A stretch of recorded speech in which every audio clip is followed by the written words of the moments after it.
just want to go party. Oh, get off of me! Hello? Please!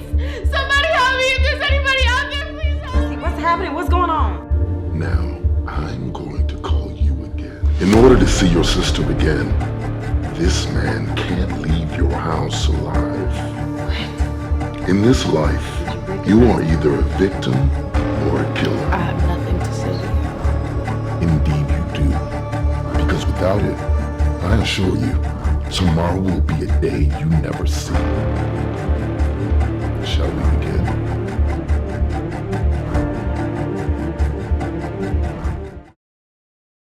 Hey, welcome to Composition Theory, the podcast where we get into the creative process with filmmakers, musicians, and artists. I'm Rodney Luis Aquino, and today's guest is Curtis Wyatt, who is an Atlanta filmmaker, writer, and director. Welcome to the show, Curtis. Great to have y'all. I feel so blessed. I feel so special. Thank you.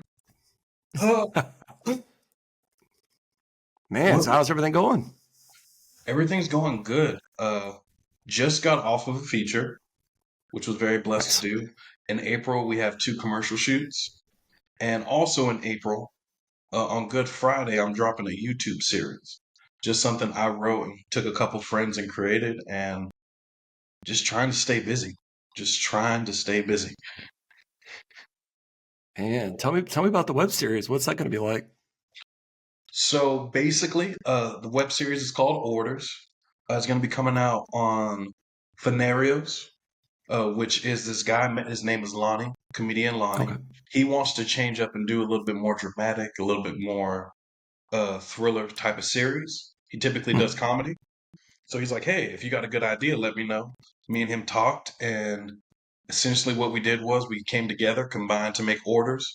And Orders is essentially about a girl who wakes up one day, can't find her sister anywhere, gets a phone call, and says, if you don't follow my orders, then I'm going to kill your sister. Oh. So basically, she's following the orders of a man over the phone, trying to protect her sister, and basically he sends her on crazy missions to do crazy things.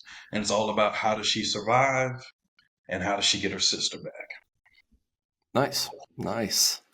Wow. So you wrote everything yourself? Yep, wrote everything myself, directed it. Wow. Had a small crew of just a couple of people. Basically me, the cameraman, and a sound guy. And we just ran around with the actors and was filming everything, lighting everything. It was a 3-man band, and we had to get it all done. Yeah, no doubt. So it's a type of guerrilla shooting? Oh, without a shadow of a doubt. Guerrilla shooting with a couple of lights. Like, literally, a couple of lights at the location. So, the Airbnb guy was cool. Let us shoot inside his house. Everything was fine. Everybody got paid. Everybody got fed. Now, of course, they didn't make their actual rate, but everybody got a little bit of something. Gas was taken care of. You got food for the day, got a little change in your pocket. And I think we came together and made something pretty dope. And I'm looking forward to see how people feel about it, too. So Nice. Are you going to use this as a possible pitch to do like a feature version, or? Well, my original thought was always to try to do it as a big budget miniseries or feature. But when I had the opportunity, there were things I was like, you know what, why not just create? I think sometimes we get so caught up in trying to pitch something or make it bigger. It's like, I can shoot it with the stuff I have now. Yes. So let me just go out and shoot it. So I just took time, gathered a couple people, and then just went out and shot it. I was like, I could wait for a bigger opportunity, or I could just shoot this today. So I shot it today. That makes sense. Yeah, because it's like you can write scripts all day long, every day, come up with a handful of scripts, and it's harder to get it produced with someone to fund it. To do any kind of product placement. We can just go out and do it yourself, an independent crew, and hope that you can push the, hey, can you do me a favor? I can really use your help on this. Yeah. And you seem like the guy that would have that. You have people behind you that are willing to work with you, like me. Hey, I worked on one with you too, and I loved it. It was a great experience. Well, yeah, I'm honestly, I'm really, really, truly blessed that I've worked with a lot of people, and when I call, they're like, "Hey, what are you doing? Would love to be a part of it." And that's literally what happened here. There was a lot of stuff that was donated to me that I was extremely blessed to have. Like I didn't have to pay anybody. They were like, "Hey, you want this light?" I was like, "I love that light." They let me borrow the light. I was like, "Are you using those lenses?" They're like, "Nah, I'm not using those lenses. Can I borrow those lenses?" So I got very blessed in that aspect of just people that were willing to help. And honestly, that's how a vast majority of the time a project gets made. Just good people that are willing to help or put in some work, and you make something. Yeah, make it happen. I, I know we've been talking a lot about the way the industry's going, and I was just curious what you thought about the way things are here in Atlanta at the moment with productions and everything else. That's a very interesting question. I Mm, believe the way that old Hollywood worked is dead. yeah, I believe that physical media has essentially died. There were a lot of people that were able to put up a movie, and if it just did okay in the box office, they knew that it'd do great when it comes to video on demand or DVD. Now that whole mm, entire market has essentially disappeared and kind of yeah, turned into streaming.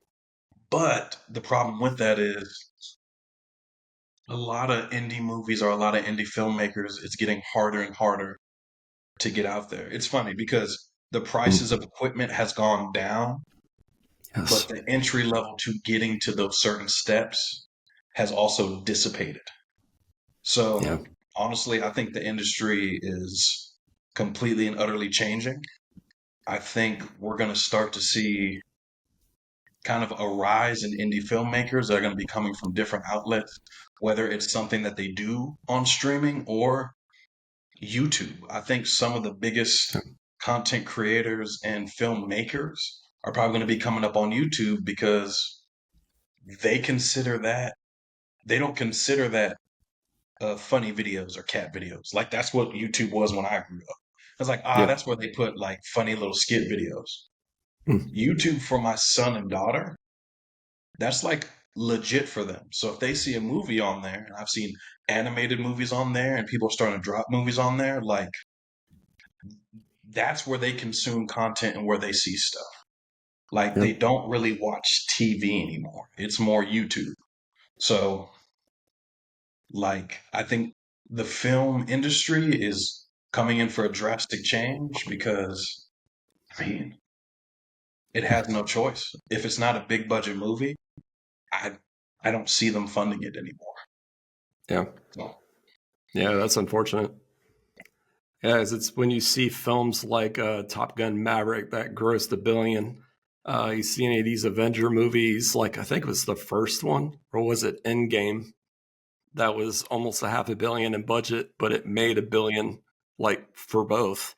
yeah. So Infinity It's War just and Endgame, $1 billion films. yeah, yeah. And you look at some of the independents that are coming out now. It's like, are they even getting theatrical releases, or are they going straight to VOD? So it's It's definitely a different game. yeah, Uh, I remember there was a point in time, at least when I was younger, like I'd say a teenager, where I'd see films going to Cannes and like mm, people would get discovered there. Like yep, that's where they discovered the up and coming filmmakers was Cannes, was Sundance, South by Southwest. And yeah, now I believe those things have changed to where people have bought their slots. Like, hey, we've already bought this slot for our particular movie that already has release date and already has yeah. distribution. True, true. And that's what we ran into when I did my first feature. It's like when we finished editing, we got everything tied up the week before we left to go to LA for the big film fest that was going on. Mhm. It's the one where you go, I think, what was it called? I can't remember the name of it now. It's been so long ago, but it's in a hotel, and it's you go to each room and you pitch what you have with like a card of the poster, and it Okay. actually has the synopsis on the back, and you make an appointment with them, and there's like 800 distributors in this building. There's after parties, it's all kinds of stuff going on. And we went from door to door. I mean, we were there for a week, and we went door to door all day long. I was so tired from floor to floor to floor, and it's a hotel. They're renting these rooms out to these people to convert them into rooms to talk to people like us. And some of the questions they ask when they look at the card, they're looking at the cast. Oh, we don't know those people. And they would hand it back to me. And you tell them names of some of these other actors, like, oh, we don't know those actors. Or what was your budget? We had a pretty decent sized budget, but they look at it like, oh, we don't look at anything unless it's 5 million up. I'm like, this is independent, right? This is a market to buy independent films. You talk about disheartening real quick, but it was trying to stay positive at the same time. And this was, oh my gosh, this was like 2015, 2016. I can only imagine what it's like now. It had to have changed by now with the people going to the theater is not as many now. Everything's going streaming now. So it's like you can imagine the ticket sales are low. So a lot of these productions are going platform. And they're getting high budgets too. I mean, it's what was the last movie I think that Ryan Reynolds did, the Adam Project? That was like $100+ million for a theatrical style movie on Netflix. Well, no, You know what I mean? It's like it's crazy. I remember when we used to rent DVDs from Netflix, and now look at it's the global asset of all filming. Well, Stranger Things and whew. I think Electronic State, which was the one with Millie Bobby Brown and Chris Pratt, I think that was over $300 million. And it's just strictly to streaming. It was never released in theaters at all, just strictly on Netflix. And the thing is, like, true indie filmmakers, and what I mean by true indie filmmakers, I'm not talking about somebody who has a budget of a couple million. Yeah. I'm talking about someone who has a budget of $1 million and under. I'm talking about someone who's like, I got 100,000 or I got 20,000 and I'm making a feature. Like, it's our outlets and our biggest things. And I know people don't like to hear it, is you might as well go ahead and start a YouTube channel. Go ahead and start building that up. If you have a good product or a good film, if you want to submit it to festivals can still be a way for you to try to network and connect. But Film Hub, Indie Rights, there's like so many other distributors and outlets that you can definitely go to now that you can directly contact. There really doesn't have to be any middle person for you to talk to those people to get your film out there. True. So I think things have changed, and if you're a go-getter, there's still possibilities for you. But the old school way of being like, hey, you do this, you go to a festival, because like I said, less slots are even there now. Like we're talking about, like A Quiet Place went to South by Southwest and premiered. Why did A Quiet Place, a film that already had distribution, already has a big actor, him and his wife both inside there, what I would consider A-list talent of people actually knowing their name? Come on, what are we doing? What are we doing? Yeah. What are your ideas besides YouTube and other platforms? Have you heard of Tubi? Have you thought of Tubi? Well, like for distribution? Yeah. I have a film up on Tubi, Swipe Club. It's doing its thing. And like I'm not against Tubi. Actually, I have more respect for Tubi. I think Tubi, when it first was getting started, kind of got crapped on because I don't know if you saw it, but there was a whole bunch of clips online of like bad movies that were like on Tubi. And then Tubi was like, yeah, we're going to quality control this. And now I think a vast majority of their stuff is of good quality. Nice. Excuse me. Well, that's good to know for a lot of the filmmakers out there that's wanting some kind of avenue to push their shorts or their features. Shorts is great for online distribution, but I think a lot of the times like Tubi would be wonderful. That's perfect. Because I mean, I hear it's 100% revenue for the actual owner of the film. Is that how that works? So I can only tell you from mine. So my outlet to Tubi was through Indie Rights. So I went through Indie Rights, and essentially they get a kickback of 20%, and I would get 80% of whatever it Oh, wow. brings in. Wow. So you're looking at basically how Tubi works is like revenue per minute of like how much people watch, and then how much people actually finish your whole film. So you're getting revenue from that, how many people watch your film all the way through. So like I know a person, I believe that they had a film up on Tubi. He got about 20, I would say like 20 million views out of people. So Wow. it got a very good amount of Wow. views. They made Yeah. about over 100,000 on the film, but Nice. all their stuff was just marketing social media. So there's a way to do it, and there's a way for Yeah. you to make money doing it, but it's just a grind. Like that's what it is Yeah. now. I don't think it's easy or a handout anymore.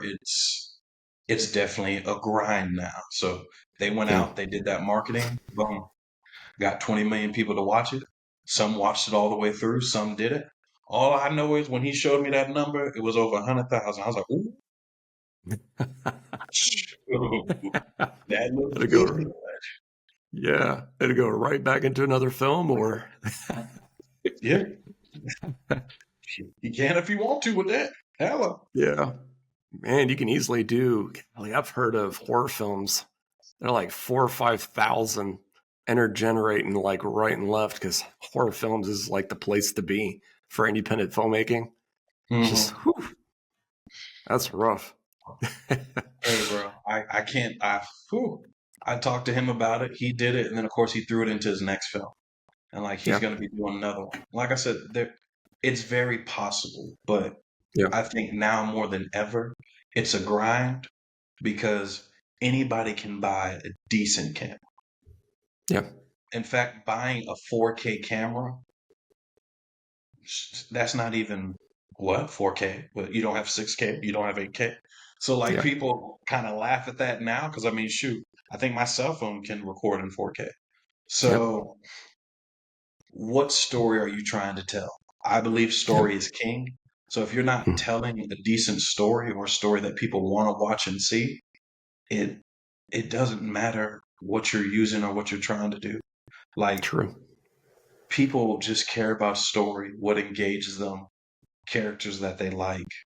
If you're not doing that, then you got to change something up. Got to change it Yeah. up. True. And I just saw the announcement today. Speaking of camera prices and gear, it's like, wow, I just saw today that Red announced that their Komodo, which is the 6K camera, they're selling it for 3,000 now. I'm like, what was the original price? Like 15, 20, something like that. And it's on B&H right now for 3,000. Yeah, so this is what I like about competitiveness in the camera market is because Blackmagic came out with the Pixis. And actually the Pixis is the one that I shot my series orders with. So the Nice. Blackmagic Pixis 6K. I think it's a fantastic camera. The only thing I wish I would have had, because we did one outside scene, but it was the middle of the day. That's my fault in terms of scheduling, because I knew I wasn't going to have no shade. So I don't know why I did that. But I would have really loved internal NDs, but it's something that you can easily plan for so you don't have to worry about it. But that camera came out, found success. A lot of people were using it. A lot of people were calling it the baby Arri Alexa. A lot of people love the image quality that Blackmagic cameras get. So Red, it only makes sense to drop that price to be competitive with the Pixis. True. So, and a lot of people, the biggest problem for a lot of people when it came to Red is that they couldn't afford to get into the ecosystem of Red because it's like, oh shoot, if I'm just buying the camera body, that's 6,000. Yeah. I can buy this Pixis, spend about 5,000. I completely can deck out this camera to be awesome. Yeah. But for the body alone, I have to spend about 6 with the Red. Now they've dropped it down and it's become more of a competitive market, but we'll see what ends up happening. But they had to drop it because you have to level out the playing field because if they don't, they're going to get left behind. So, oh yeah, definitely. And it's, God, it's, I remember when I think we actually shot our film with the Red MX. Okay. that big body tank that was 4K and a thing weighed like 80 pounds just for the body. Yeah. And then you have to add everything, monitors, cables, blends, batteries. I'm like, that thing, it'll hurt your shoulder after a while. So everything is pretty much sticks. And then that Florida heat, it was like 90 degrees every day. We're all sweating to death. And most of the shots were handheld. And then you compare that body to what's out now. And it's like the size of your hand of a softball. These cameras have gotten so small. And now it's down to 3,000. It's like, then you wonder about the propriety stuff. Like, does it all have to be red? You know, all the cables, all the monitors, does everything have to be red? Or is there other companies that you can build that body? From my knowledge, when it comes to Red, if you're buying Red, you got to stay within the Red ecosystem. Red is very much like Apple. Once you buy one of these things, you're going to have to buy the rest. It's going to have to be Apple.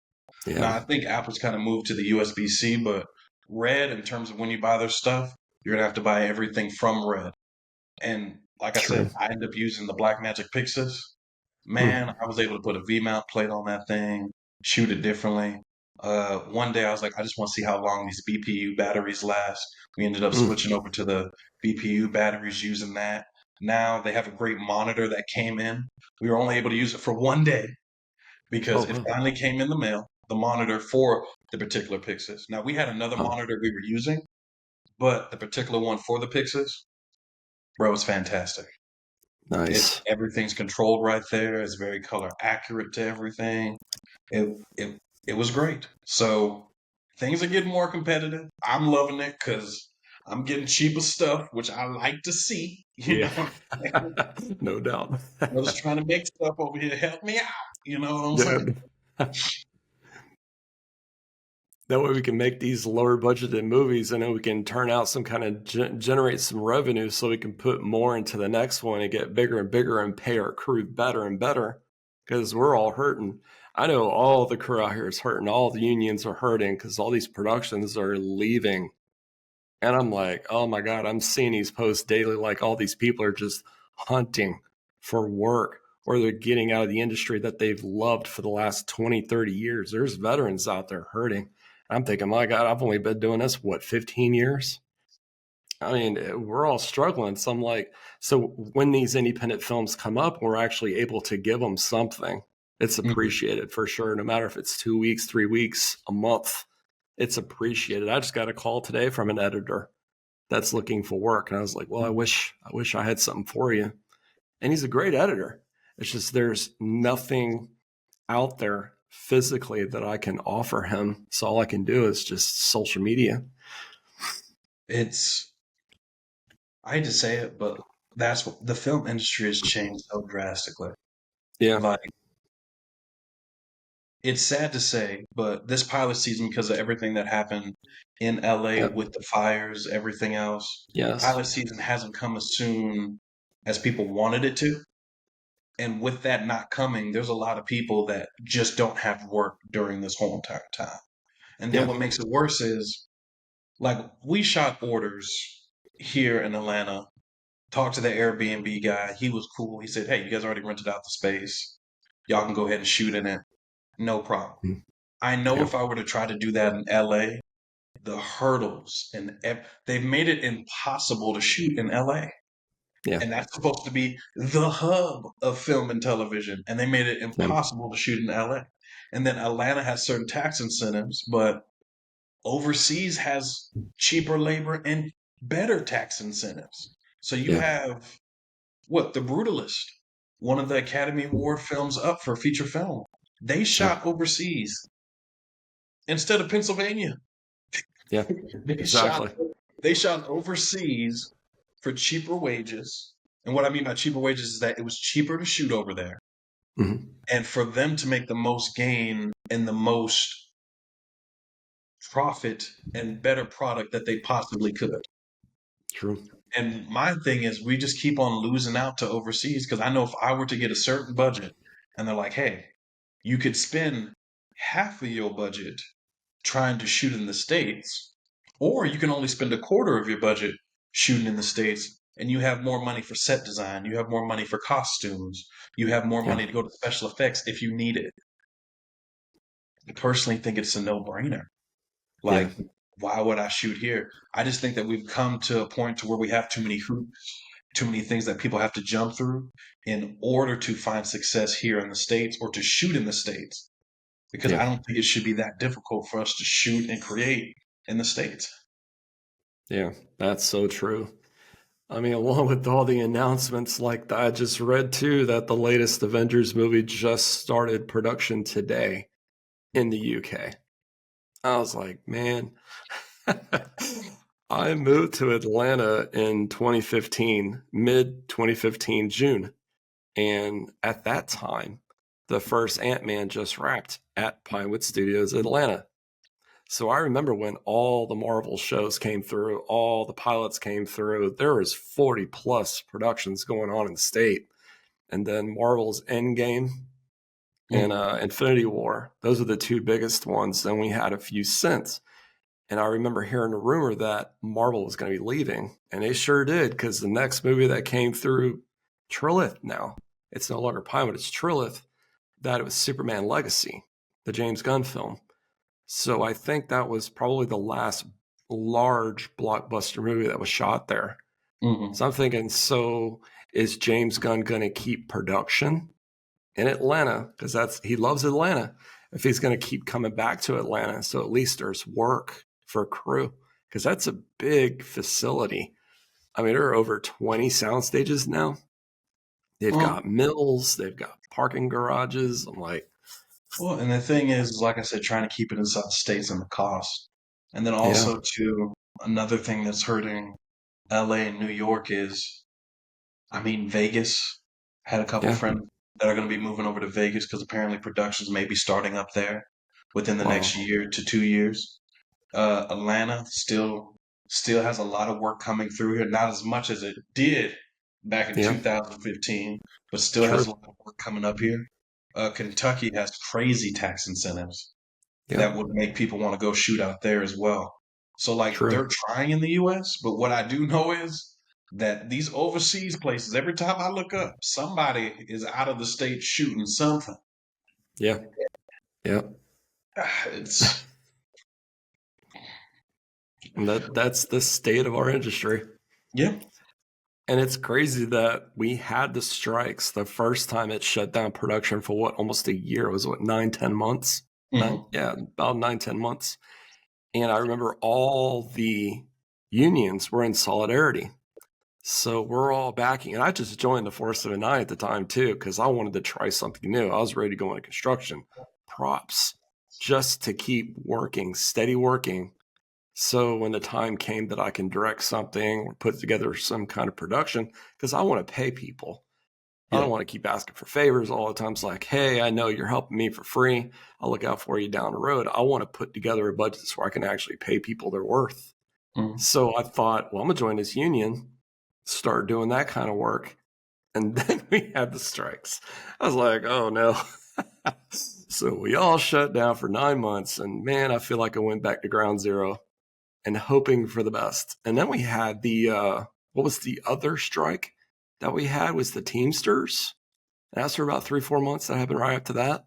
So I know of a lot of people that left the industry. They sold their gear. They moved on. They all have their own side businesses now. They've completely left the industry. So I'm thinking this is happening all over, and it's not just our state. I mean, people losing their homes, people living in their cars. I mean, it's heartbreaking. I'm like, we all had to find a side job just to make ends meet until this starts to pick back up. When they hit us with, oh, we're leaving the country and not the state, they're leaving the entire country to go somewhere else. That's like a slap. That's huge. And I feel so bad for all the people out there that are out of work right now. No, it's just the state of what we're living in. I mean, it's just strange because even retail stores have slowed down. Like every single industry that I know of has slowed down, and I don't know exactly when it's going to fully be back up on its feet. Like they were talking about, I believe these past couple of months, being some of the lowest box office that they've seen in a long time, like the months collectively. Yep. And I think it's two things. I think it's one, people aren't engaged enough or feel good enough to go to the theater and to go see Yep. a movie. And then two, is there anything that you guys are putting out that is forcing me to want to stand up and go, I need to go see that? Yep. Because there were some fun movies, there were good movies, but I don't think there was anything that I could say was like, wow, this made me, I had to go see this on the big screen. True. That came out as of yet. And I know April has a couple of releases of some different stuff that's going to be coming out that I'm actually kind of looking forward to. So Yeah. we'll see how those films do, but yeah, it's been a desert out here. Yeah, it's crazy. It's been rough. God, the last movie I saw was Top Gun Maverick. I was like, whoa. It's studying the cinematography alone, the multiple cameras inside the F-18s. I mean, just the amount of cinematography that went into that production. That's why I wanted to see that in the theater. But it's like, yeah, it's true. It's almost like I had to pull a nail just to go see Captain America in the theater now. You know, it's almost like Marvel's kind of run its course, so they need something to come back like a Doomsday. And I did see Captain America 4 and I loved it because Anthony Mackie, he's amazing. He's always been amazing. So it's great to see that happening and hoping that those productions are going strong enough where they decide, okay, we need to bring it back to the States, bring it home. I mean, I can understand the costs of everything that's happening in England and all that. And that's where that is. But it's like you got people here that don't get called to work those shows overseas. It's always the above line people or stunts that goes. So the rest of us are just like, okay, well, what's next? So luckily there's a few things happening in Atlanta. So at least we're blessed there a little bit. Yeah, we still got some things that are going on. Talked to a couple of my LA friends. They've slowly started back auditioning. Yeah, but good. Like I said, this particular industry now more than ever is a grind.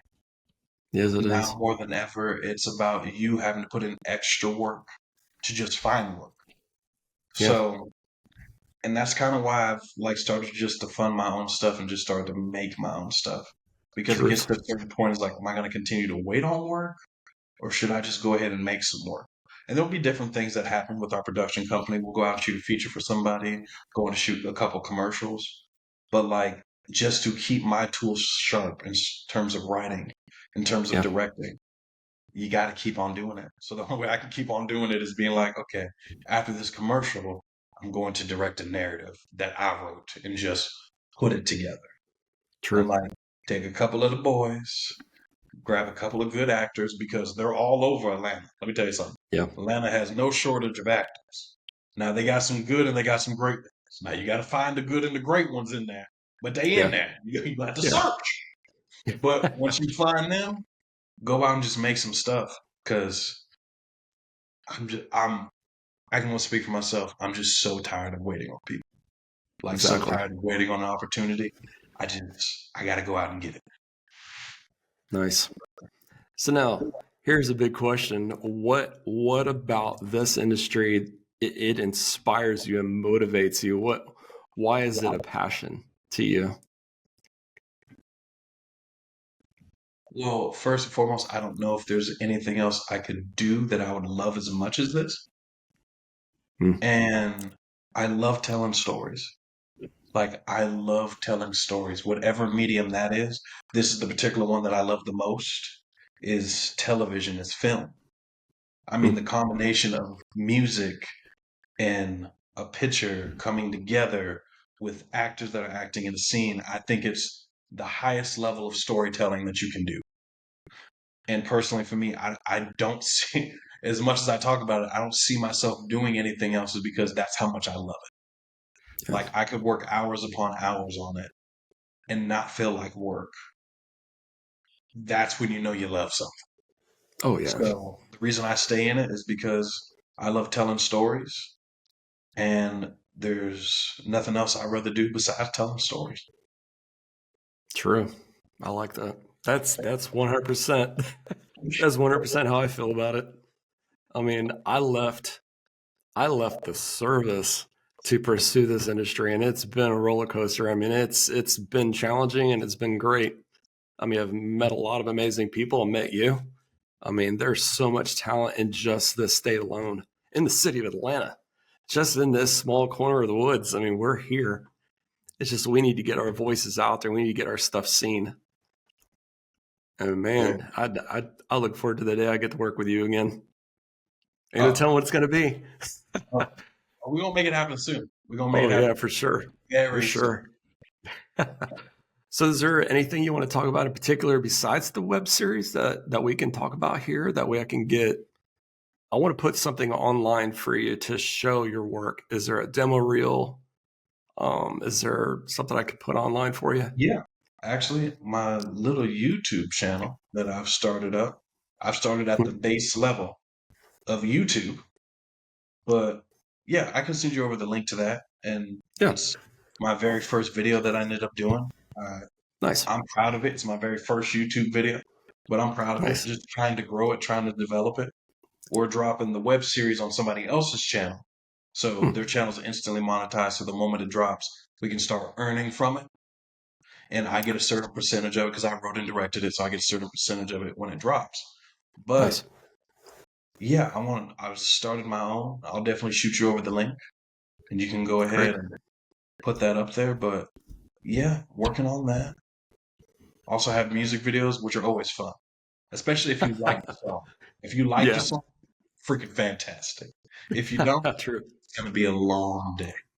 Oh, yeah. But doing a couple music videos, just staying, like in the sense of being indie, very indie. Doing music videos, doing a couple commercials here and there for local mom and pop stores or getting a couple stuff. And we're trying to finish up a deal for a feature in May. So we're going to shoot that in May. It's supposed to be called Vanished. Trying to see exactly, just working out some details with that. But if we don't end up getting Vanished, I can assure you, I guarantee you, I will be shooting another miniseries because doing this first one has already inspired me to go ahead and start writing on the next one. So nice. I'm glad to hear it. I'm excited for you. It doesn't stop. Yeah, you can't. That's one thing I've learned too. It's like you go through a little bit of a glitch. It's like, man, dang, I need to do something. I need to be inspired. And a lot of people need to be inspired. Mm-hmm. So I've been thinking for a long time. I mean, this has been a long process. And to finally say, okay, Composition Theory is going to be a podcast where I can introduce people to the world, people like you, that are going to inspire people like us. And that's what I've been sharing the information. I've been telling people it's not just filmmakers, musicians, writers, novelists. You could be a dancer. You could be a motivational speaker. Your story alone, this story tonight, is going to inspire somebody because you're inspiring me. We got to inspire each other. We got to build up. We got to build each other up. Definitely got to keep each other uplifted. Yeah. Because this industry will beat you down, turn you around, and make you forget how talented you are. Yeah. And true. I don't know. It's very crazy. We have so many creative people with so many great stories that have so many great abilities. And this is the only industry where you never get to see the best all the time. Yeah. Like you never get to see the best actor or the best cinematographer or the best writer or director every single time. Now, there are some people that are great and fantastic, but there's also people that you may never get to see in that capacity. And that's just the way that it is. But for myself and for anybody else out there, just continue to grind, just continue to make. Like I said, I just grabbed a couple of friends and made a series, and we were laughing about it because we are so proud of it. And what's funny is we're so proud of it, and it's like people watch this and be like, oh, we like this or we don't like this, and have no idea the work that you put in to create that particular project. They'll watch it and be like, True. "Oh, I really like this." They won't understand what limitations you have, what different stuff Yep. that you weren't able to do. Hey, they won't know that, hey, the live mic that we're using for that scene completely cut off halfway in the scene, so we had to jump the audio around. They'll just watch Oh, it and be yeah. like, wow, that's great. Yep. Or I don't like that. So at the end of the day, make stuff that inspires you, that you love. And if you love it, I guarantee there's somebody else out there that will love it as well. So Oh, yeah. True. just I love that. just go out there and create. That's all I can say. Yeah, I love that. And there's a lot of great filmmakers, musicians, anybody creative out there. They've all said the same thing. Just do it. Just get out there and do it. What have you got to lose? You know what I mean? That's why, seeing I talked to you, I've talked to close friends, I've talked to family. It's like, man, I really need to do this podcast. And they're all like, so what's holding you up? What's taking you so long to do this? Well, it's like, I'm nervous about it. Of course, because it's something new. I've never been down this road before. It's a process. There's things you have to buy to make this work. But that's the same as anything else. If it's your craft, you have to invest in it. You have to invest in yourself, and you have to put yourself out there. It's all a risk. So hearing you say that tonight, that's even more inspiration that I want everybody to see and hear. And I appreciate that. Well, I was glad to help, good sir. I enjoyed it. Yeah, no doubt. So is there any final words for the night for episode 1?